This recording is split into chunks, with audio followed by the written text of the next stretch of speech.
Salut tout le monde, dans cette vidéo on va parler de la classe maths qui est vraiment une classe très importante et qui va nous aider parce que cette classe maths est là, genre programmée avec beaucoup de méthodes. Ces méthodes pour le moment on va les appeler comme des outils. Par exemple si on veut calculer le min ou bien le max entre deux nombres, calculer le cosinus et tout ça, cette classe maths il a tous les outils qu'il faut. Au début, on va commencer par Google, juste pour que je vous montre tout ce qu'il y a là-dedans. On va écrire classe math Java. On vient ici, c'est comme le Javadoc. Ça, c'est la documentation de tout ce qu'on a pour le Java.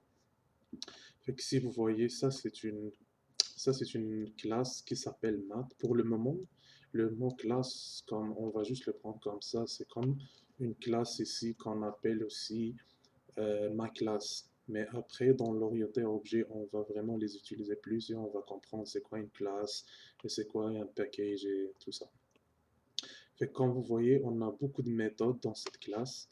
Ça veut dire comme si on fait math.abs, ça, il va nous faire le retour de la valeur absolue. On a beaucoup de choses, genre acos, abs, on a l'exponentielle, si je me rappelle bien ça, le min, le max. Fait que nous, on va juste utiliser quelques-uns, mais c'est à vous de découvrir tout le reste. Ça va dépendre de l'exercice.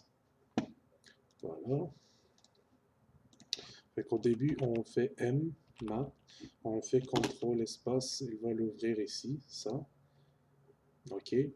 On vient de remarquer que c'est la classe math contient une méthode for performing basic numeric operations such as the elementary exponentielle, logarithme et tout ça. Fait qu'on va faire, on clique ici. OK.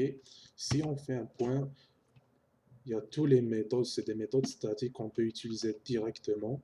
Fait que si par exemple, on veut juste le min, ok, ici, fait que comme vous voyez, il demande un entier A et un entier B. Ça veut dire, si on est dans un exercice, puis on veut juste savoir par la suite prendre le min des deux nombres, ou bien prendre le minimum de deux nombres entiers que deux méthodes, genre x et y, font le retour de ces deux. Fait qu'on va, comme par exemple, juste maintenant créer un entier A, qui est par exemple 100, un entier aussi B, qui est 200. Là, c'est basic, on sait que 200 est plus grand, ou bien 100 est min. Mais voilà. Si vous voulez bien sûr afficher, comme on a dit, on va faire un super sortu. On va créer un autre entier qui va avoir le nom de min. Fait que ça veut dire ici, cette méthode, min, elle va faire le retour de la valeur min de A ou B, elle va la mettre dans la variable min qu'on vient de faire ici, puis on peut faire comme ça, juste comme ça pour que ça s'affiche sur la console.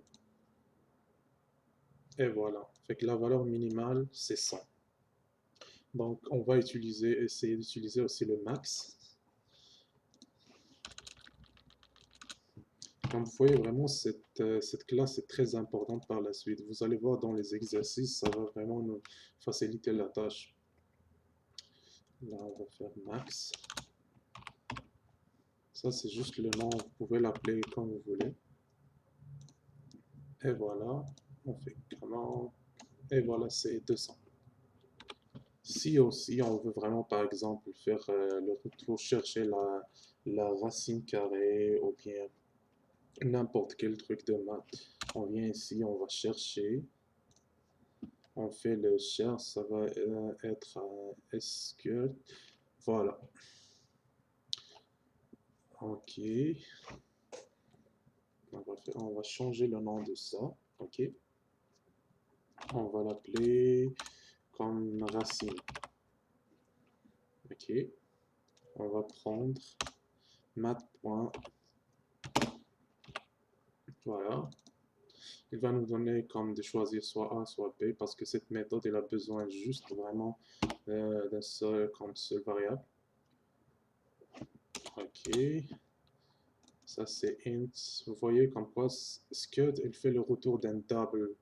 Ça veut dire qu'on doit vraiment changer aussi double. que ça marche. Voilà. La racine. Et voilà.